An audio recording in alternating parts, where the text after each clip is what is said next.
distal y en los conductos colectores. Aquí podemos ver como al inicio en el túbulo proximal, la osmolaridad está igual tanto en el interior de los túbulos como en el intersticio. Y a medida que fluye, la concentración va aumentando. Conforme avanza la médula, la concentración va a ir cambiando. En la siguiente diapo les explico ya más a fondo lo que ocurre en cada porción. ¿Le das, por favor?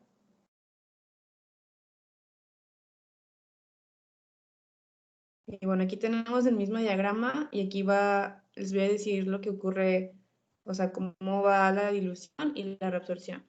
Empezando por el túbulo proximal, el líquido tubular va a comenzar siendo isosmótico, es decir, va a tener la misma osmolaridad, como les digo, en el interior del túbulo como en el exterior, debido a que va a haber una reabsorción igualitaria entre los solutos y el agua. La osmolaridad va a ser de 300 miliosmoles por litro y esta va a aumentar conforme se acerca a la porción medular. Una vez que fluye hacia el lazo descendente de Henle, va a haber una reabsorción de agua y va a aumentar la concentración.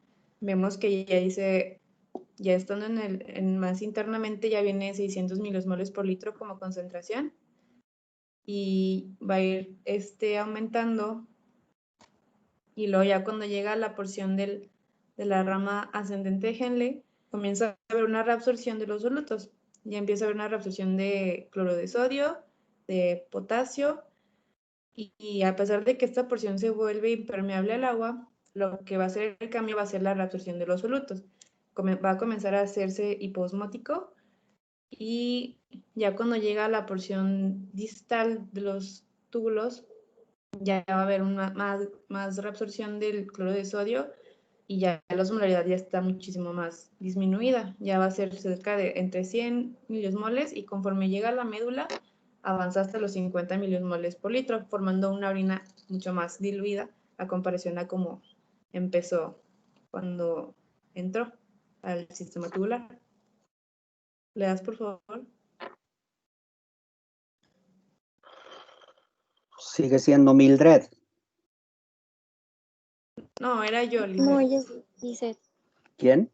Aquí sigo yo. Digo, Mildred ya terminó. ¿Nada más ella ha hablado? No, Lizeth fue la que puso primero. ¿Quién habló primero? Mildred. Lizeth Escamilla. ¿Lizeth es la segunda que está exponiendo? ¿O va a ser la tercera? No, yo fui la primera. No, yo fui la primera. Mildred, no. Lizeth fue la primera, luego siguió Mildred. ¿Ahora quién va? Sigo yo. No, ahorita ¿Quién? sigue Mildred. Sigue Mildred, adelante. Sí. Bueno, yo les voy a hablar de los riñones. Conservan agua excretando una orina concentrada. Pues aquí habla de que la capacidad del riñón de formar una orina más concentrada, que el plasma pues es esencial para la supervivencia tanto de los mamíferos como lo del ser humano. Entonces el agua se pierde continuamente a través de diversas vías, que la que nosotros les vamos a hablar son la de los riñones, porque es la que nos interesa, y esta va a ser a través de la excreción de orina. La capacidad de los riñones de formar volumen pues es pequeño, de orina concentrada va a minimizar la ingesta, perdón, de líquido necesario pues para mantener la ósmosis. Y esta función pues es esencialmente importante cuando hay una disminución del agua. También el riñón humano puede lograr una concentración máxima de orina de 1200 a 1400 miliosmol por litro. Esto va a ser 4 a 5 veces la osmolaridad del plasma. ¿Le das, por favor?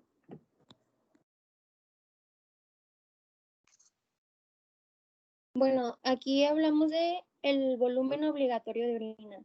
Esta va a ser la capacidad máxima de concentrar del riñón y que va a imponer el volumen de orina que debe ser secretada cada día para que el organismo elimine los productos de desecho metabólico y de los iones que ingiere. Entonces aquí esto menciona hay un ejemplo y aquí les voy a explicar la fórmula que habla de un humano que cuando pesa de 70 kilogramos, pues debe de ingerir unos 600 miliosmol de soluto al día. Si la capacidad de concentración máxima es de 1200 miliosmol, pues el volumen va a ser mínimo de orina que debe excretarse. A esto pues se le va a llamar el volumen obligatorio de orina y se va a calcular de esta manera. Son los 600 miliosmol por día entre los 1200 miliosmol por día. Esto va a dar a 0.5 litros por día, que pues va a ser una pérdida mínima del volumen de la orina y esto va a contribuir a la deshidratación. Gracias, porfis.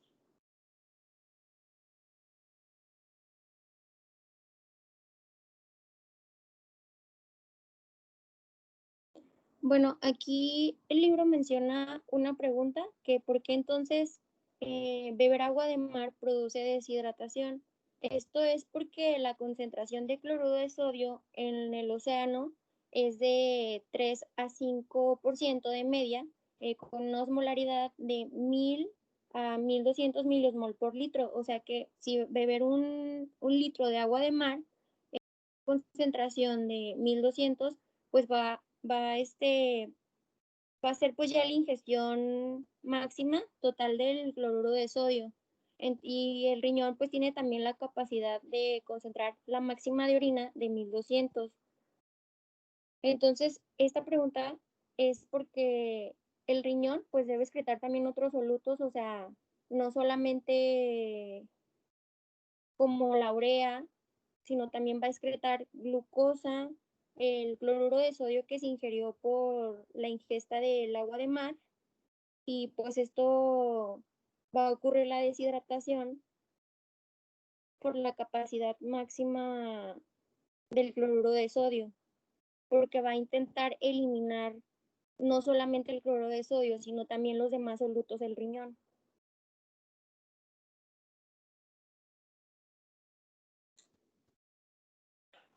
Le das por piso, Alexander.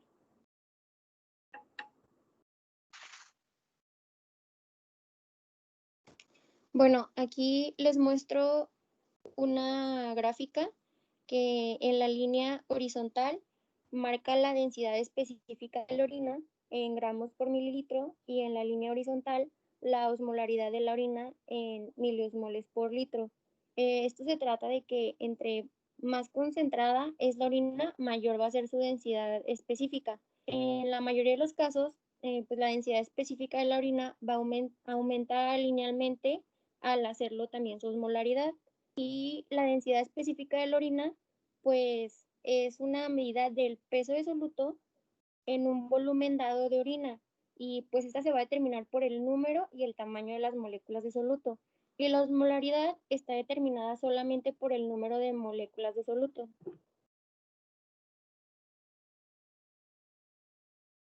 Gracias por Alexander.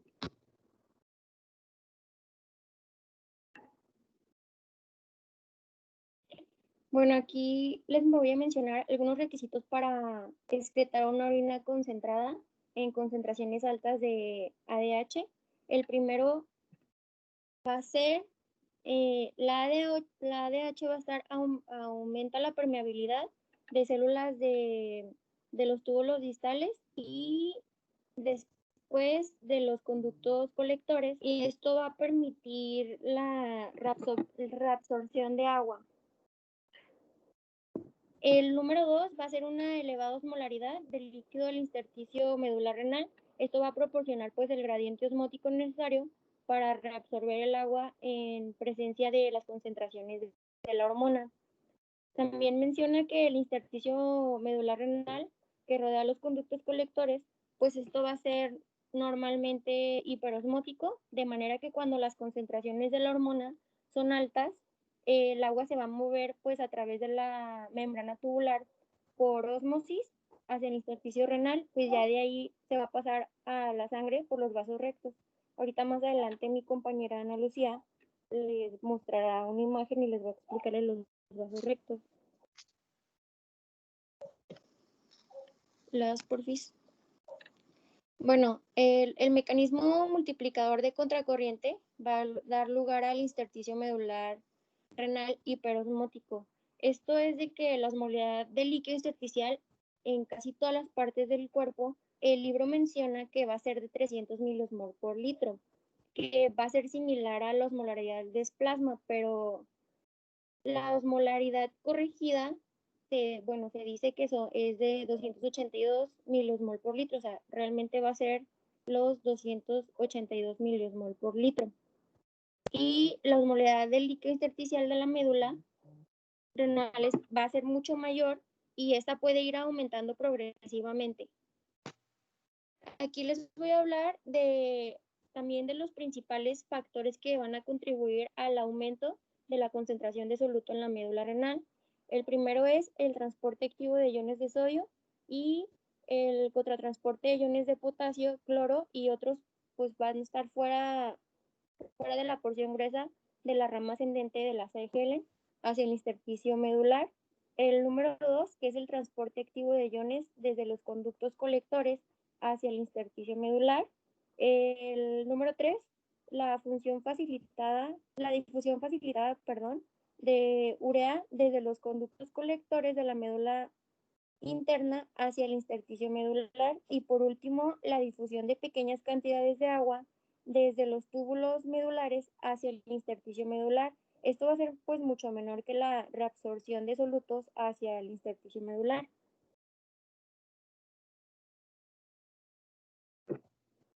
Habla Lisette otra vez. A ver, ¿quién Y terminó? yo les voy a- ¿Mildred? Sí, yo terminé, Terminó doctor. Mildred.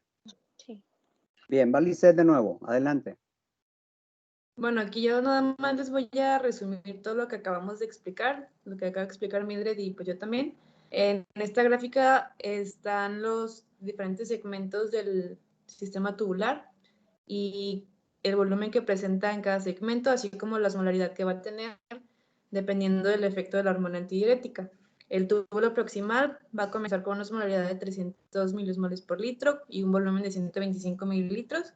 Y a medida que avanza por el asa de Henle, va a disminuir su osmolaridad y debido a que se va a empezar a reabsorber el agua y que aparte también va a poseer acuaporinas y va a ser menos permeable al cloruro de sodio y va a alcanzar una osmolaridad de 1200 milosmoles por litro. Y conforme avanza, vemos que la osmolaridad va a ir disminuyendo hasta que, por ejemplo, ya llega hasta el asa gruesa de Henle, ascendente de Henle, alcanzando unos 100 miliosmoles por litro, porque va a tener una alta dilución, porque se van a empezar a reabsorber más los solutos. Y entrando a la porción inicial del túbulo distal, los solutos ya se reabsorben más, el agua permanece y la osmolaridad baja a 50 miliosmoles por litro. Ya entrando a la porción final del túbulo distal y el conducto cortical, aumenta la permeabilidad y se comienza a reabsorber el agua y la osmolaridad pues se baja por esto. Y ya en el conducto colector medular, la hormona antidiurética comienza a actuar más y la permeabilidad del agua también aumenta con esto de la hormona, llevando a cabo un equilibrio osmótico y podemos ver que la osmolaridad puede llegar a aumentar hasta los 1200 miliosmoles por litro, en este caso de que haya una demasiada reabsorción de agua y que quede más concentrada la orina. Entonces, pues esto es lo que representa esta gráfica. Listo. Ahora voy a hablar yo, doctor Edgar Rey. Edgar, adelante. Ya se cambió la diapositiva, es que tarda mucho. ¿Ya se ve? Ya. Ya se ve. Es la 16. Sí, ven mi mouse. A ver, muévalo. No, no se ve. No. Bueno. Ya se ve. Ok. Bueno, yo les voy a hablar acerca de los pasos implicados en la hiperosmolaridad del intersticio medular renal. Bueno, en el paso número 1, supongamos que la asa de Henle está llena de líquido con una concentración de 300 miliosmoles sobre litro, como se observa aquí. Después, en el paso número 2, la bomba de iones activa de la rama ascendente gruesa del asa de Henle va a reducir la concentración del tubo y eleva la concentración intersticial. Como podemos observar, la bomba establece un gradiente de concentración de 200 miliosmoles sobre litro entre el líquido intersticial y el líquido tubular. En el paso 3, el líquido tubular de la rama descendente del asa de Henle y el líquido intersticial alcanzan con rapidez el equilibrio osmótico, gracias a la ósmosis de agua fuera de la rama descendente. Podemos observar que la osmolaridad intersticial se mantiene en 400 miliosmoles sobre litro a causa de un transporte continuo de iones fuera de la rama ascendente gruesa del asa de Henle. Después, el transporte activo de cloruro de sodio fuera de la rama ascendente gruesa de Henle por sí mismo establece un solo gradiente de concentración de 200 miliosmoles. En el paso 4 existe un flujo extra de líquido que viene desde el túbulo proximal hacia el asa de Henle, como se observa aquí.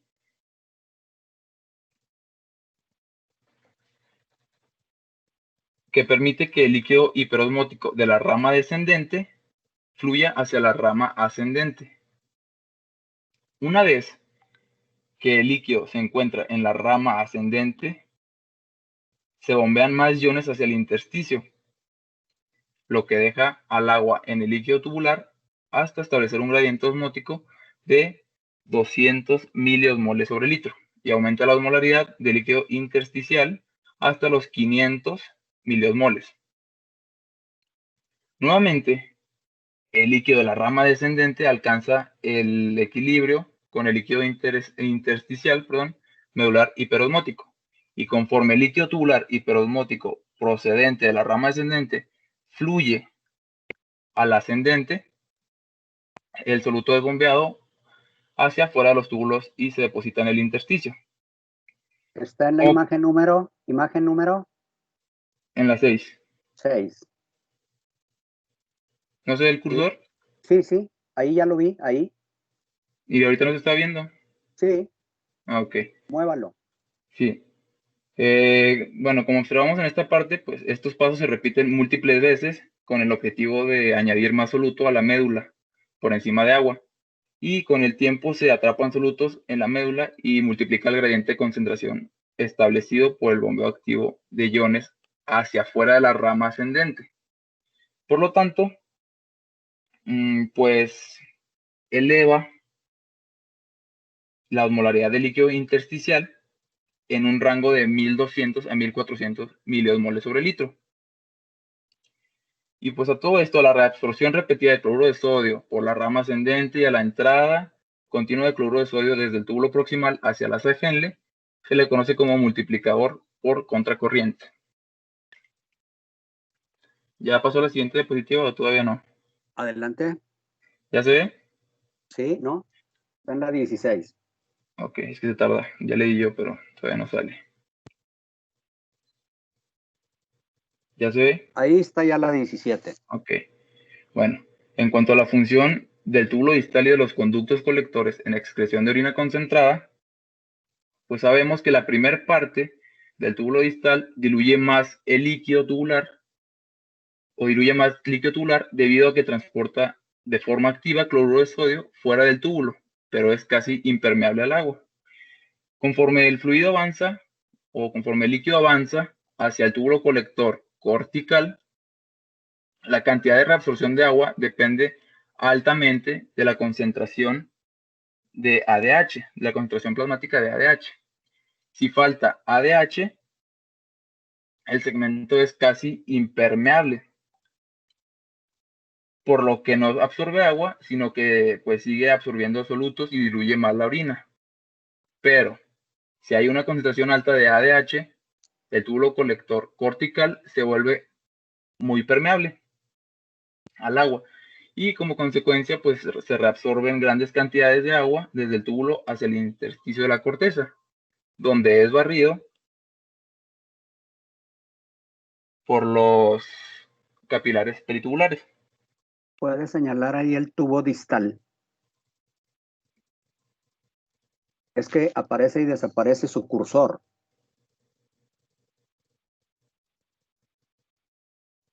Edgar. ¿Sí? Ahí ya y ahí lo estoy viendo. Siga moviendo el cursor. Ahí estamos en el tubo. ¿Qué tubo?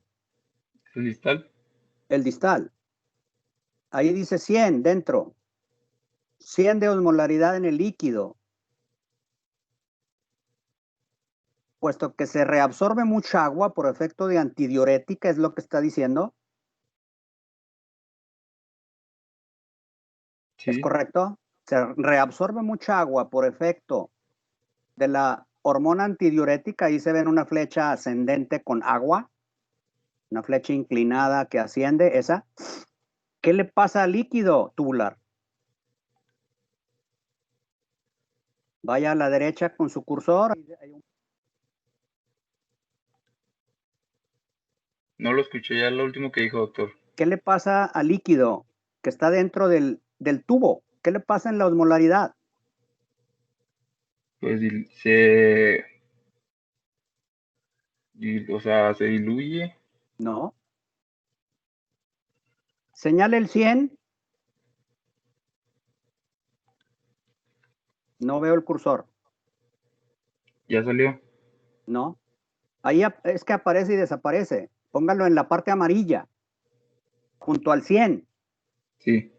Ahí estamos en el colector, en el distal y el colector. Ujú. Y ahí actúa la hormona antidiurética. ¿Qué hace ahí la hormona antidiurética? ¿Qué efecto tiene?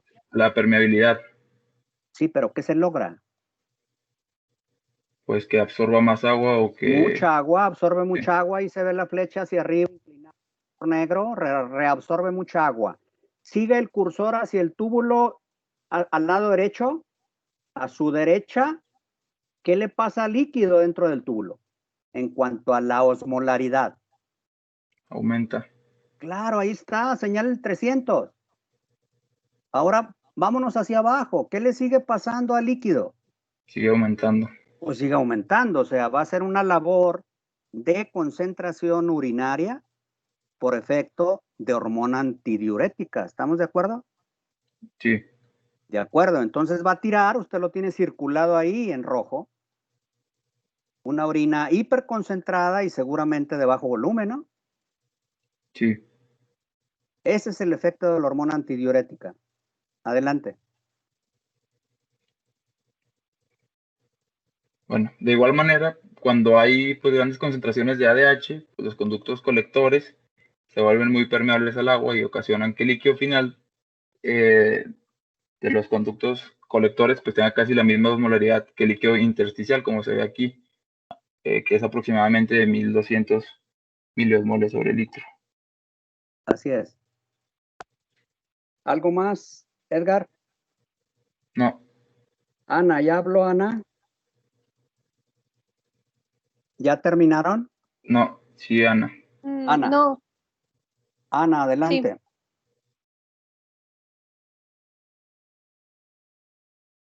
Bueno, tenemos que la urea contribuye aproximadamente un 40 a 50% de la osmolaridad del intersticio medular renal. Cuando el riñón está formando una orina concentrada al máximo, o sea, de 500 a 600 miliosmoles por litro. A diferencia del cloruro de sodio, la urea se reabsorbe de forma pasiva desde el túbulo. La excreción de urea está determinada por 3 factores: la concentración de la urea en el plasma, la filtración. No se escucha, Ana. Está bloqueado su micrófono. Y una persona, Está bloqueado su micrófono, creo. no, es que ya me escucha. Ahí ya se escucha. Sí, se me fue el internet, perdón. Bueno, una persona sana normalmente excreta de 20 a 50% de la carga de la urea filtrada. Y en pacientes con nefropatías o grandes reducciones de la filtración glomerular, la concentración plasmática de urea aumenta para normalizar la carga de urea filtrada y la excreción de urea, a pesar de su menor filtración glomerular. Bueno, ¿le puedes dar a la siguiente?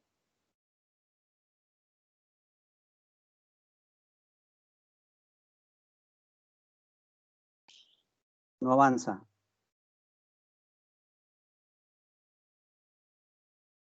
Ahí ya avanzó. Bueno, el mecanismo de la reabsorción de la urea hacia la médula es que en el túbulo proximal se reabsorbe del 40 al 50% de la urea filtrada, dejando un 50 o un 60% dentro del túbulo. A pesar de esto, la concentración de la urea sigue aumentando conforme el líquido tubular fluye a los segmentos finos del asa de Henle, gracias a la reabsorción del agua en el asa de Henle y cierta secreción de urea desde el intersticio medular al asa fina de Henle, que está facilitada por el transportador de urea UTA2, que se observa ahí como un puntito azul. No hay forma Luego, de señalarlo.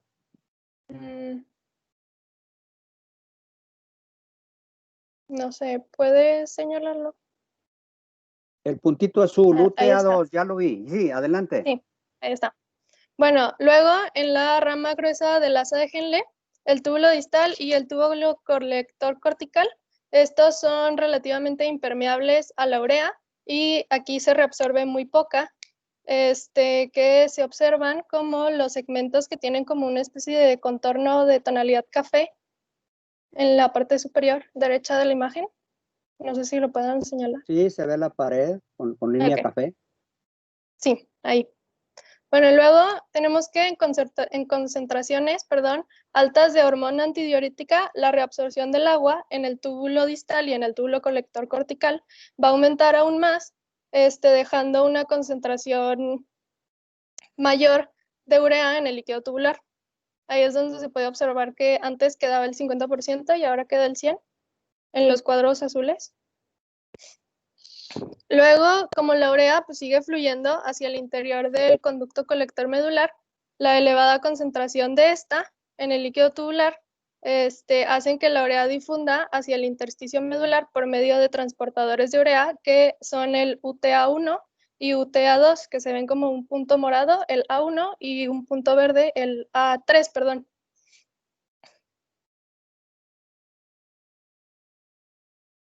Bueno, una parte de esta urea que se movió al intersticio medular difunde de nuevo hacia el asa fina de Henle como por el transportador, UTA2 que había mencionado antes. Después subiendo por el asa ascendente de Henle, el túbulo distal y el túbulo colector cortical, otra vez yendo al conducto colector medular. De esta forma, la urea recircula por las últimas partes del sistema tubular varias veces antes de ser excretada, y cada vuelta alrededor de este círculo ayuda a aumentar más la urea.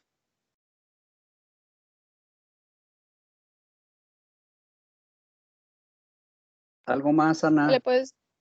Falta una diapositiva nada más. Adelante. ¿Le puedes dar a la siguiente?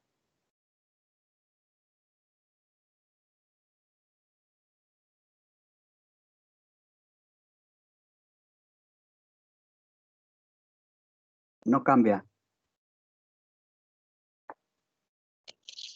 Ahí ya. Bueno, luego tenemos el intercambio por contracorriente de los vasos rectos. Aquí, bueno, pues primero tenemos que saber que a la médula renal le debe de llegar un flujo de sangre que cubra las necesidades metabólicas de las células de esta parte del riñón, ya que sin un sistema de este tipo, los solutos que son bombeados por el sistema multiplicador por contracorriente se disiparían demasiado rápido. Luego tenemos que el flujo sanguíneo de la médula renal tiene dos características que ayudan a conservar las concentraciones altas de los solutos. La primera es que el flujo sanguíneo medular es bajo y la segunda es que los vasos rectos sirven de intercambiadores por contracorriente. Bueno, teniendo esto en cuenta, tenemos que el mecanismo de intercambio por contracorriente funciona como que la sangre entra y deja la médula a través de los vasos rectos en el límite entre la corteza y la médula renal. Luego, esta sangre va descendiendo hacia la médula en dirección a las papilas y se concentra cada vez más por la entrada de solutos del intersticio hacia el vaso y la pérdida de agua hacia el intersticio. Luego, cuando la sangre alcanza la punta de los vasos rectos, tiene una concentración de 1200 miliosmoles por litro, que es igual que en el intersticio medular, y se observa en la imagen en la parte inferior, donde dice 1200. Bueno, después de aquí, la sangre sube de nuevo hacia la corteza y cada vez es menos concentrada por la difusión de los solutos hacia el intersticio medular y el movimiento de agua hacia los vasos rectos, es decir, al contrario de cuando descendía la sangre. Y bueno, la estructura en forma de U de estos vasos minimiza la pérdida de solutos desde el intersticio. Y por último, nada más para recordar, la capacidad máxima de concentrar la orina en el riñón se determina por la cantidad de ADH y la osmolaridad del líquido intersticial de la médula renal. Bueno, me queda poco tiempo para exponer. Si me dejan compartir. Sí, es que explicaron, se profundizaron mucho en vasos rectos el mecanismo de contracorriente. No los critico, no, tampoco. Porque sí es real, todo eso que están diciendo es real. Pero en la práctica clínica, en la práctica diaria, a eso voy.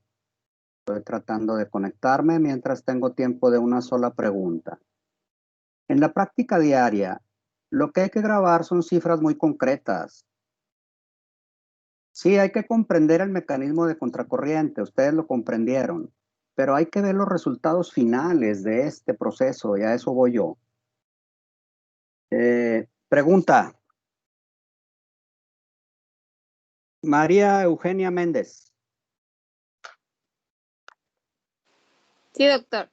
Ok, diga por favor, ¿de dónde viene el asunto de que la osmolaridad son 282 o 281 y la osmolaridad total son 300? ¿De dónde viene eso?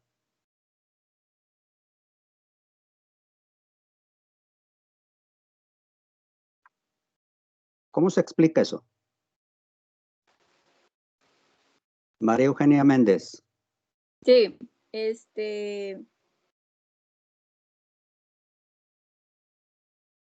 No, ¿verdad? no. Bueno, avanzo. Ahí voy. Mire, yo traigo 10 diapositivas, sabiendo lo que iban a exponer porque el equipo nos conectamos ayer con el equipo e hicimos un buen intercambio de opiniones. Yo, con base en eso, hago esta exposición, con base en lo que ya había platicado con ellos. ¿Qué es lo que falta de lo que ellos iban a exponer? Mire, hay que recordar que la concentración como tal, en la antigüedad, cuando nosotros estudiamos, se incluía como quinto proceso. Ya no, afortunadamente. Era proceso 1, filtración. 2, reabsorción. 3, secreción. Y 4, excreción. Bueno, pues la concentración estaba antes del 4. Quiero decir, la concentración ocupaba el 4 y el 5 era la excreción urinaria. Hoy ya lo han separado. Qué bueno, porque este no es nada simple. Entonces, tratar la concentración es empezar diciendo, las células del ser humano deben estar rodeadas de un líquido muy constante, de una concentración de electrolitos y otros solutos muy constante. Y así ocurre en una persona sana. A eso se llama osmolaridad, concentración de solutos en los espacios, y se expresa en gramos. Pero los gramos vienen de una explicación bastante difícil de tipo matemático, donde se toman en cuenta los pesos moleculares de cada partícula. Para hacerlo accesible, la osmolaridad se expresa en gramos. Y entonces, un osmol representa una partícula osmóticamente activa con un peso en gramos. Este osmol, que no es el único, es decir, cada partícula representa un osmol, ocupa un espacio en cada uno de los lugares y la suma de todos ellos, que ahorita vamos a poner la lista, es la que expresa la osmolaridad. Pero de todo ello, y aquí lo pongo en negrita, a lo que vamos a poner atención hoy es al cloruro de sodio, es la sal. La concentración del cloruro de sodio como soluto, de ella depende el movimiento líquido. Si un soluto es una sustancia que ya hemos dicho, sólida, líquida o gaseosa, con actividad osmolar, bueno, ahí centremos al cloruro de sodio con su actividad osmolar en un solvente, que es agua. La osmolaridad en los tres compartimentos debe mantenerse equilibrada. ¿De qué depende? Del movimiento del agua. Y como el agua se mueve fácilmente por todos lados, hablando de los tres compartimentos, bueno, pues ella equilibra la concentración de los solutos. Y ahí está el término osmolaridad. Concentración de solutos en el líquido plasmático, intersticial e intracelular, o sea, en tres sitios, cuyos valores corregidos son 282 plasmática, 281 intersticial y 281 intracelular miliosmoles litro. Ahora, la pregunta que acabo de hacer, ¿de dónde viene esto de osmolaridad total? Como lo pueden ver aquí en el cuadro rosa, de abajo para arriba, vean las letras, aquí el texto en medio en lo rosa, la tercera de abajo hacia arriba, dice miliosmoles totales, 301,8, 300,8 y 300 un poco borrado, 2. Estos son valores totales de la sumatoria de todos hacia arriba. Todo el conjunto de los moles, es decir, solutos osmolares, hacia arriba en las tres columnas, explican un valor de alrededor de 300. Eso dice el autor. Pero cuando se hicieron los análisis matemáticos uno por uno, se encontraron errores. Y entonces se ideó matemáticamente una constante, que en este momento no voy a meter, pero de ahí resulta que no es ni 300, ni 301, ni 300.1, no. Es en el plasma la osmolaridad corregida 282. Esto es lo aplicable a la clínica. Esto es lo de todos los días en el hospital. 282 miliosmoles litro en plasma. 281 miliosmoles litro en intersticio y 281 miliosmoles litro intracelular. Eso hay que grabarlo, por favor. La flecha, a eso es lo que hay que atender. Lo demás no tiene utilidad clínica. Vamos a el tema de hoy, concentración urinaria. ¿Qué pasa con ese líquido que filtrado anda avanzando en los túbulos? ¿Qué características tiene? ¿Quién lo modifica? ¿Por qué? Proceso por el cual la concentración urinaria es el proceso por el cual los riñones generan una orina cuyos componentes químicos equilibran la osmolaridad de los otros espacios, de los tres espacios que ya hablamos. ¿Y de qué depende la concentración urinaria? Primero, de la filtración. Segundo, de la reabsorción. Tercero, de la secreción. Y por último, de la excreción. Bueno, tiene que haber un equilibrio entre cada uno de los sucesos. Y eso hace que los riñones colaboren cuando en algún punto del cuerpo humano, llámese mesencéfalo, se detecta excesos o déficits de agua en el mesencéfalo. Cuando existe un exceso de agua en el organismo, esto es, una osmolaridad plasmática reducida menor a 282, el hipotálamo reacciona produciendo una hormona que va a actuar sobre los riñones. Ese es el círculo muy favorable que hace que el riñón, mediante la actuación de la antidiurética en sus células, en el distal y en el colector, orine muy diluido ese riñón. Tan diluido como 50 miliosmoles. ¿Esto qué quiere decir? Está tirando mucha agua. Bajo efecto de la antidiurética. Por el contrario, cuando existe un déficit de agua, es decir, está muy concentrado la osmolaridad plasmática, tenemos un mayor de 282, el hipotálamo lo detecta. ¿Qué haría sobre la hormona? Lo contrario que el anterior. Este es el punto que hay que reflexionar. Me regreso. Cuando existe un exceso de agua en el organismo, la osmolaridad plasmática reduce de 282. El hipotálamo lo detecta y los riñones responden. ¿Cómo?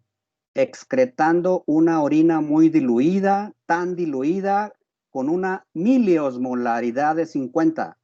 Pero cuando la detecta a la inversa, de nuevo, el hipotálamo responde produciendo o no produciendo la antidiurética según convenga, y de esa forma orina muy concentrado el riñón hasta su máximo, que sabemos que es 1200 a 1400 miliosmoles.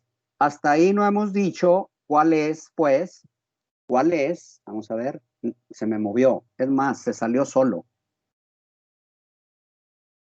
Se salió solo mi compartido. ¿Están de acuerdo en que ya no están las imágenes? Sí, doctor. Se salió solo. Voy a volver a entrar. ¿Alguien recuerda en qué diapositiva iba? Porque a mí ya se me olvidó. Ahí está cargando de nuevo. Vamos a tener que por una y ubicarnos donde estábamos porque viene lo mejor de la clase. Exactamente, ¿cómo responde el hipotálamo? Eso es lo que sigue. Ahí ya la ven, ¿verdad?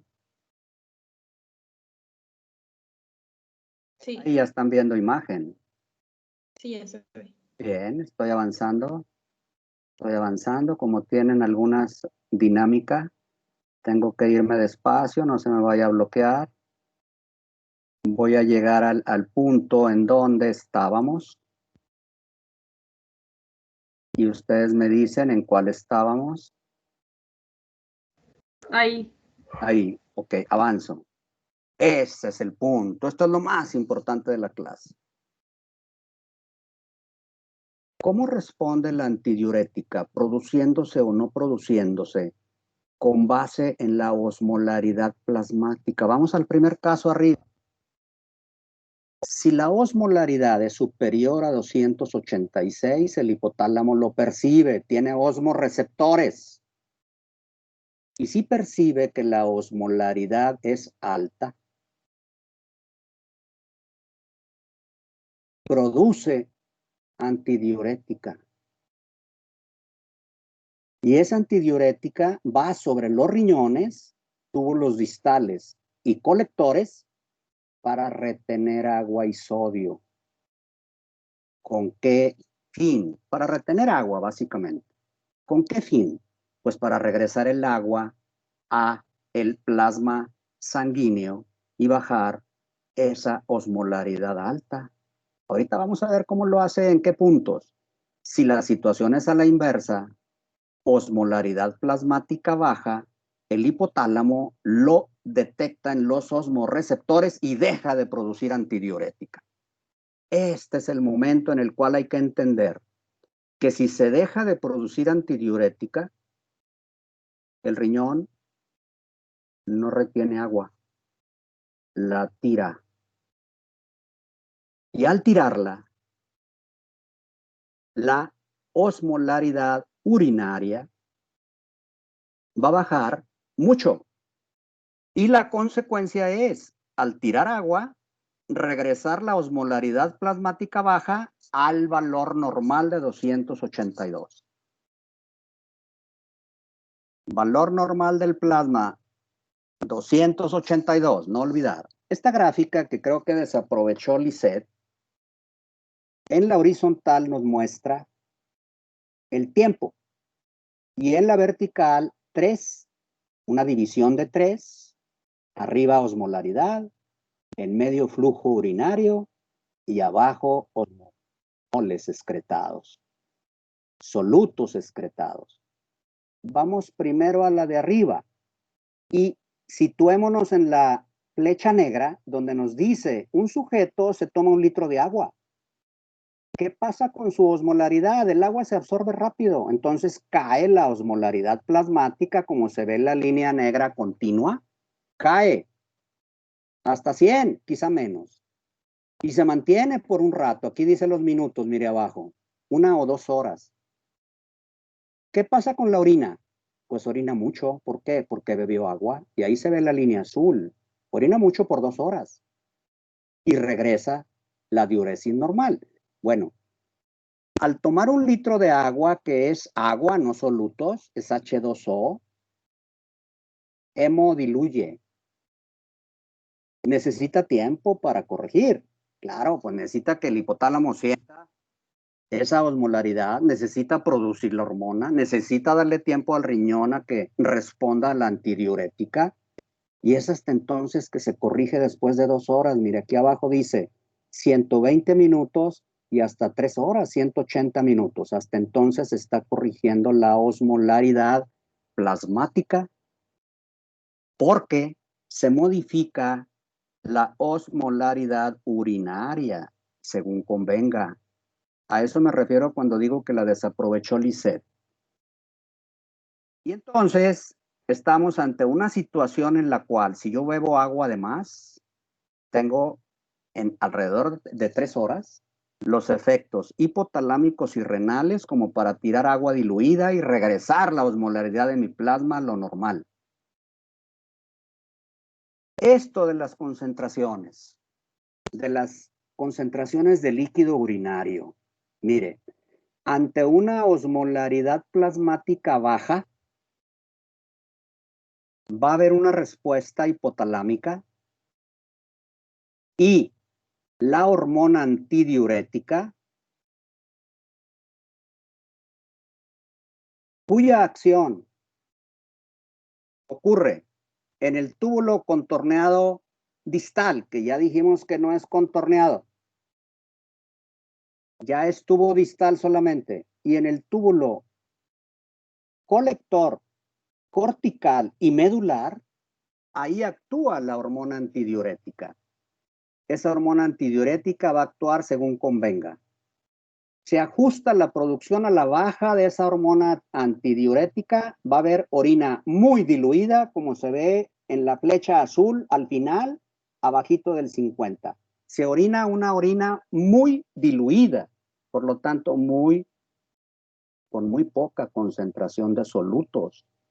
Con eso se pretende tirar agua, el plasma vuelve a equilibrar. Claro, no tengo tiempo de explicar todo esto de lo que ocurre en cada una de las porciones. Lo explicó bien Edgar. Lo de las concentraciones de líquido tubular.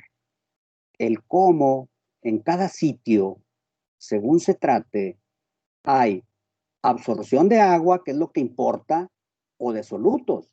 Y es así como cuando termina esa orina, cuando ya sale acá en el 50, mi flecha azul hacia abajo, estamos tirando una orina sumamente diluida. ¿Por qué? Porque la osmolaridad plasmática era baja y entonces viene la acción sobre el tubo contorneado distal y el tubo colector cortical y medular, logrando una diuresis muy líquida, con muy baja osmolaridad. Logramos equilibrar el estado osmolar del plasma. Cuando es alta, pues obvio que con dejar de producir la antidiurética nos va a hacer los efectos contrarios. Y esos efectos contrarios equilibran. Esta ya no me da tiempo. Lo único que les digo es, la línea roja de arriba, roja continua de arriba, representa efecto de hormona antidiurética. Y la línea roja de abajo, y síganla hacia abajo, representa ausencia de efecto de hormona antidiurética. Y por eso todo el margen naranja representa los efectos de la hormona antidiurética, de exceso o de déficit.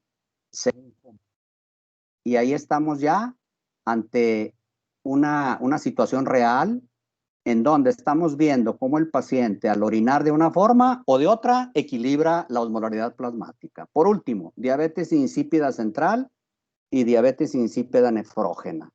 ¿Qué es esto de diabetes insípida? Pues es un término mal aplicado, porque ni es diabetes, sí es insípida y sí es central. ¿Qué quiere decir esto? Que nuestro daño al hipotálamo impide la producción de hormona. Pero en el segundo caso, la nefrógena, el daño está en los receptores del riñón y por eso se llama nefrógena. Con eso, sí, ya terminamos. Perdón, sí, ya Ahí terminó. está el cierre. Ok. Ahí está ya el cierre. Vamos a dejarlo grabado. Bueno, pues ahora estuvimos un poquito accidentados por lo que ya sabemos. Pero ya Sí. Sí, es que algunos tienen que unirse a otra clase, por eso les digo, si tienen que unirse a otra clase, pues se pueden salir, ¿verdad? A la hora que tengan que unirse. Yo igual estoy pasando lista en periodos para protegerlos. Así es. Muy bien, Jaime, muchas gracias. Continuamos. Nos vemos el lunes. El lunes, ok. Ya mandé hoy correo a los dos grupos. Ya lo leí. Ok, de dónde están las actividades ya planeadas para 29 y 30 que sea la entrega. Bueno, hasta mañana. Gracias, Jaime. Hasta el lunes. Hasta el lunes. Doctora, a mí se me... Doctora Sol. Dígame. A mí se me fue ahorita el internet, pero me traté de conectar y pues ahorita me conecté. Está bien, Loreta, pero ya pasaste lista al inicio y al final, ¿verdad? No pasa nada, ¿ok?